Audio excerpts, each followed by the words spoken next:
should we do if we are sound asleep and someone comes bursting into the room and starts talking to you, or something happens that startles you and you wake up suddenly in the very early morning, or when it is still dark outside? We don't have any intention to wake up at that time. Do we still say Modeh Ani and do the Din Adam prayer, or can we go back to sleep and say it when we wake up again?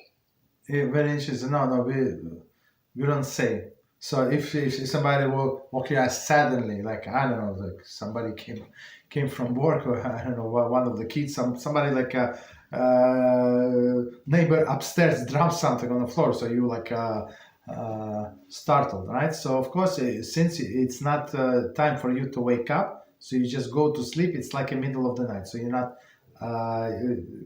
you don't say any Modeh Ani. So you continue sleeping. Okay.